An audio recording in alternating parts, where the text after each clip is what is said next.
Alors qu'on veuille bien cesser de considérer les réfractaires et les adversaires du traité comme autant de fauteurs de guerre et d'irresponsables.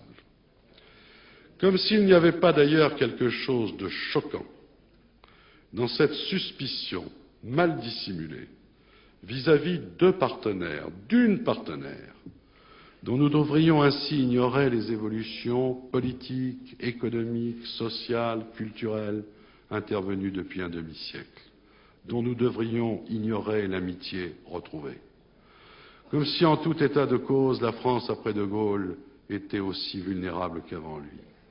Comme si depuis 1945, l'Europe de l'Ouest n'avait pas connu la paix avant même que le Conseil européen ne se donne rendez-vous à Maastricht.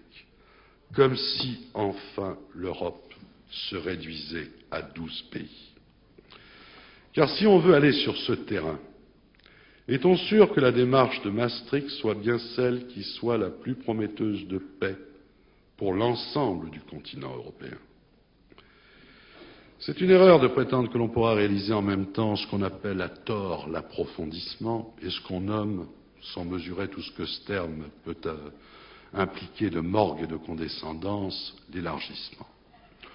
Oh, bien sûr, l'intégration progressive des pays de l'AELE est déjà programmée, avec la création d'un grand espace économique européen, même si la neutralité de certains États constitue encore un frein politique.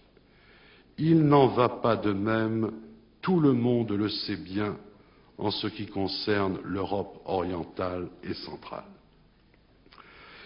Car en vérité, les contraintes qu'impose par exemple la monnaie unique aux économies des États membres excluent de toute évidence et pour des décennies tout rapprochement avec le monde de l'Est.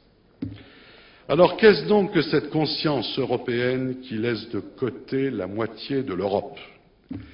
Qu'est-ce donc que cette morale politique qui nous parle sans arrêt de démocratie et ne fait rien pour elle là où elle tente de naître ou de renaître?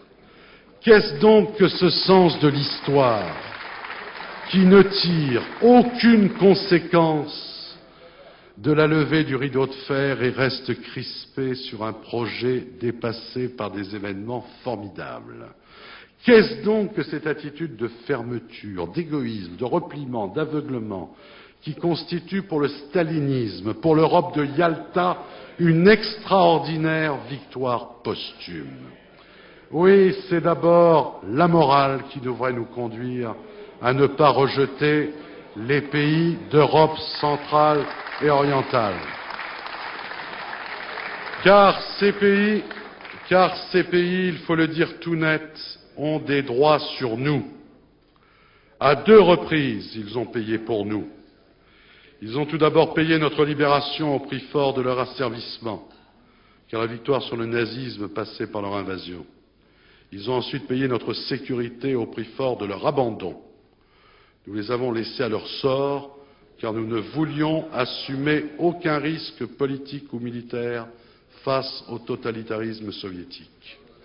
Nous sommes nombreux ici à appartenir à une génération qui a été bouleversée par les événements de Hongrie en 1956 et ceux de Tchécoslovaquie en 1968.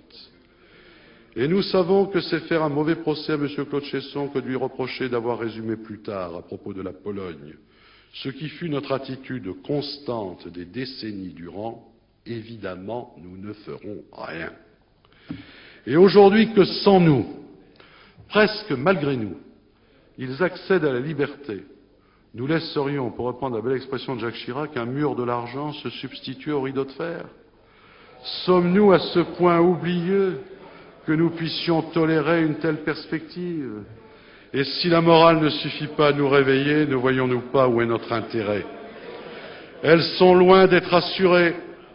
Elles sont loin d'être assurées, ces démocraties balbutiantes d'Europe centrale et orientale, aux prises avec la grande misère de l'après-communisme. Elles sont loin d'être assurées, parce que le désordre, le chômage et la pauvreté, auxquels nous sommes en passe de les condamner, engendreront plutôt le populisme, le nationalisme, peut-être le fascisme. Le pitoyable spectacle de l'exode des Albanais vers Bari nous donne quelque idée de la formidable poussée migratoire qui pourrait s'effectuer d'est en ouest et s'ajouter à l'irrésistible pression qui s'exerce déjà du sud vers le nord. Qui ne voit dans ces conditions que l'Europe risque d'être autrement plus dangereuse, plus explosive que du temps des certitudes tranquilles de l'équilibre Est-Ouest? Est-ce bien là le chemin le plus sûr pour la paix?